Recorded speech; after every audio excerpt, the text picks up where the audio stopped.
Free ball.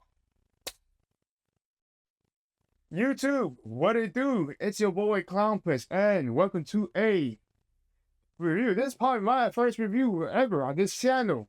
If you guys ain't sub to my channel, you know what I'm saying, or sub to my Twitch, which is in the description below, you already missing out due to, I don't know, you know what I'm saying.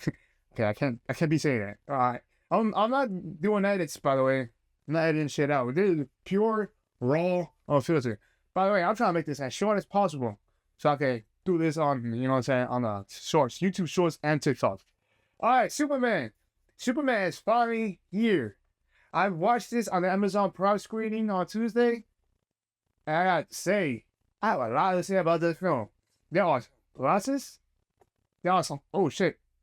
There are some positives, and there are some negatives. There are things I like about there are things I like about this film, and there are things I don't like.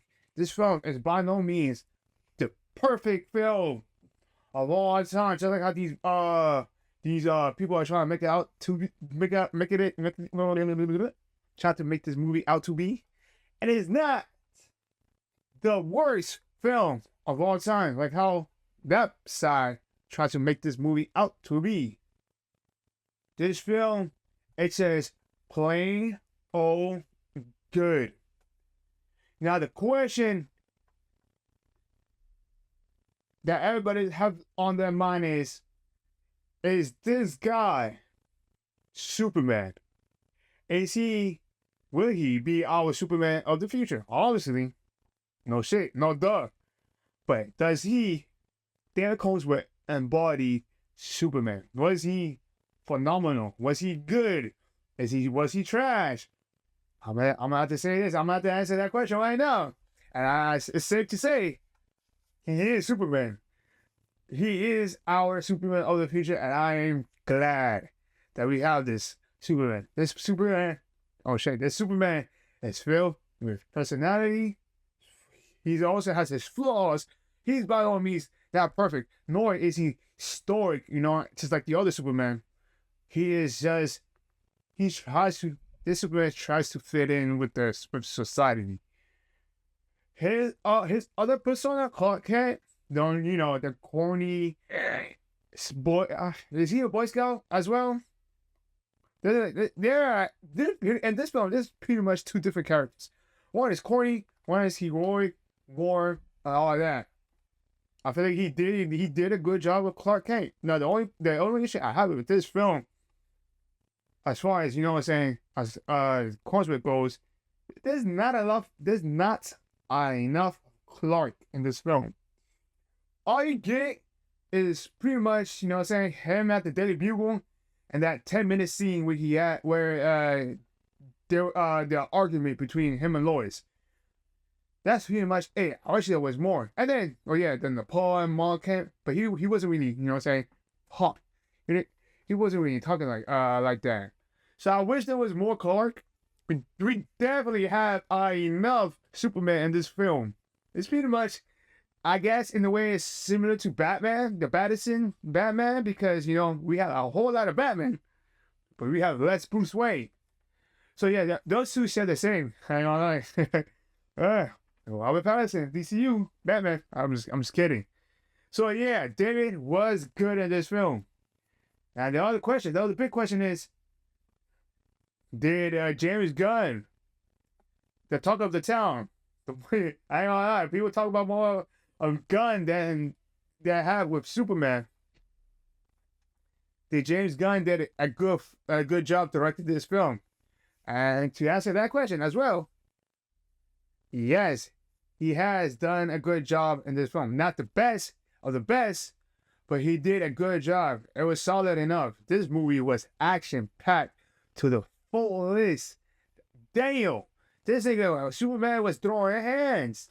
Also, he got his ass beat a whole bunch of times, but he stood up and throw them dukes up. God damn, I gotta say, does this Superman has Black Force energy? Black Air Force energy? Maybe so. Oh shit. And then but here's the thing though.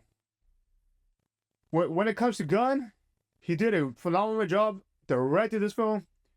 Now, he also wrote this film.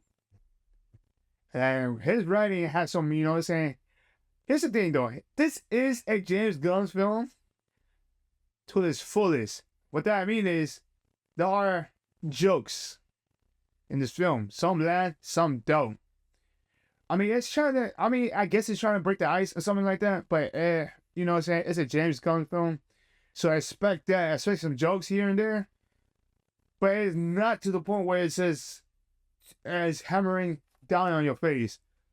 That's the thing I like. He knows how to manage that well. He knows how to balance it well. This is a perfectly balanced tone film. But the downside of this film is that it throws you to the wolf. This pretty much the story of this film is pretty much taking place in the middle. And at the beginning, as James Gunn said, he doesn't want to do an origin story. This story is about Superman, established Superman in an established world where there are established metahumans. He throws you into the action. It's not really spoilers, but in the first 5 minutes, you pretty much know what happens. He crash landed into a pretty much Antarctica and all that shit, him beating up, bruised up, bleeding, calling for crypto, all that shit. That's pretty much what it starts off. Now, that's the thing though. Okay, I kind of lost track there. Holy. So yeah, so the only issue is that he throws you to the wolf. And then the other one is that you really have to do your homework. Because since this is a middle of the story movie, there's a prequel to this story. And that prequel answers a lot of questions that this film does not have. Does have. You know what I'm saying? Lois and Clark meeting up. What does Lex Luthor hate Superman so much? This, that, and the fourth. So yeah, that's my downside of this, but it does pick up later throughout the film. It does make sense and all that. My first time reviewing, by the way. So yeah, so bear with me. Okay. So that's a negative that I have for this film, is that it throws you to the wolf. It's in the middle of the story. It does not really explain why these are the way they are. It does expect you to assume, or you know what I'm saying. But regardless of this was an entertaining movie, James Gunn delivered on that. This movie was a comic book film through and through. It's almost like it was ripped from the pages of a comic. It was ripped from the pages of a comic book, and they pretty much put on the film. Simple as that. Okay, what's the other positive for me? Lex Luthor. God damn, this thing is the hater of the hater. I'm sorry, Kendrick Lamar, but Lex Luthor took your spot. Do not ever help out Superman, or else Lex Luthor's coming at your ass. Damn, talk about the pettiest of the pettiest. This nigga was a fucking problem. In a good way, though. I love Nicholas Hoult. Damn, that nigga, wee. I can't really say much about him, but wow. Talk about a villain. Okay, Lois Lane. Okay, I love Lois Lane. I love Richard Brosnahan as Lois Lane. She does not get in the way of this film. She, in fact, adds more to this film. I wish she added more to this film. That's the thing with throwing you to the wolf, because she wasn't. I feel like she wasn't prominent enough in this film. As she should be. She is pretty much a part of Superman's life. And she wasn't. I guess she was prioritizing a bit, but I wish there was more to it.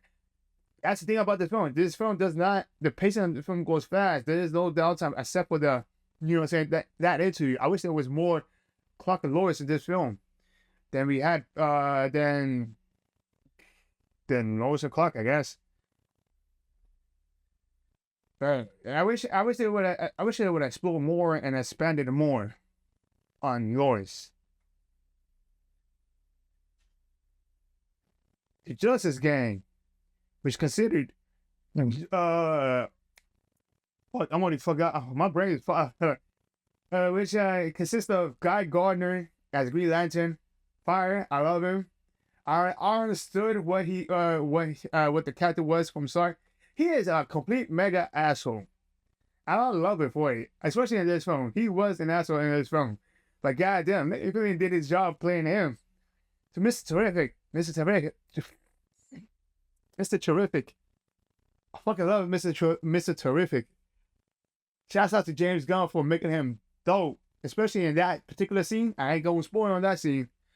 He did his thing. I ain't gonna lie. Holy, I can't wait to see more of him though. Hawk Girl, like Hawk Girl is a negative for me. All she didn't really did much for me except for having arms. You would know. You would know. Okay, what the fuck was that? Okay, so what else? I'm trying to think of what I didn't like. What did I didn't like? Is that it? So I saw it on like that had to throw. Oh yeah, it's overstuffed as fuck. Here's the thing about James.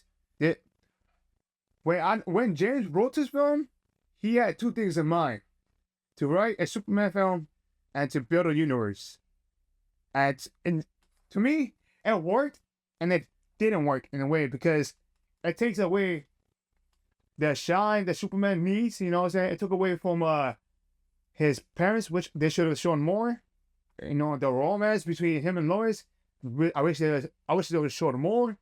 This movie should have been a grounded Superman film. As far as the world building going, this is pretty much a test ground of, you know, can this work? How is the audience going to receive this film? How is the audience going to look at the other characters? You know, the Green Lantern and Mr. Terrific and what's this nigga's name? Metamorpho and all of that. They pretty much it's pretty much a setup in this film. I feel like James lied. I thought James said this was a film about being grounded. Like this movie was a grounded movie. Now you know, yeah, we need this character to set up that movie, or this TV show. And I feel like he kind of lied on that. I ain't gonna lie. I think he pretty much capped hard on that. So yeah, that's pretty much I wish it would have part. I mean, we did have a lot of Superman, but I wish I had more of him. You know, more of the Daily Crew as well. And Jimmy Olsen, you know what I'm saying? I was glad to see Jimmy Olsen getting some bitches soon. Golly, I'm trying, you know what I'm saying? So, you know what I'm saying? Give me some advice. I need some badly. Yeah, I guess this being unscripted, my first review. I'm gonna give this movie. I feel like I missed out a whole lot. I ain't gonna lie, but it is a spoiler-free film. I think I spoiled something. I'm not sure if I remember, but you know, I'll give this movie a solid 8. All right, an 8 is solid, to be honest. It has more positives than it has negatives, so it is an 8. The negatives, they were you know, they weren't as impactful. It was just, you know what, it could have been improved on. But that's it. That is my Superman review. I hope you guys enjoy. This is my first review ever. I did have a script for this. I wish I had, but the script had a whole bunch of boring stuff in it. So I just decided to say, you know what? Fuck it. We ball. Obviously, I'm going to improve on my reviewing skills and all that. Always remember, you married. Shouts out to Superman, shouts out to DC. Oh, one question that people have in mind. Does DC rises? Does DC rises? And to answer that question, they do. Superman is going to probably, and as far as the box office goes, because we do need that, you know what I'm saying? In order for Superman to succeed, we need that box office number. And to be realistic, I feel like it's going to make around 650 million. That's my prediction. Let's hope I'm wrong. I hope it does more than that, but who knows? It's impossible because Jurassic Park, Rebirth got like over 300 million views. That's I mean, 300 million dollars. That's that's popular, right? Until now, until Superman. And then you have Fantastic Four, which I probably before I was saying, you know what, Fantastic Four is gonna be Superman, but as time go on, as more bullshit comes up from that film, and you know what, Fantastic Four might be in trouble. So yeah, this is Clown Prince. Always remember, you matter. The more he gets an 8. See y'all on. That's not my outro. Always remember, you matter.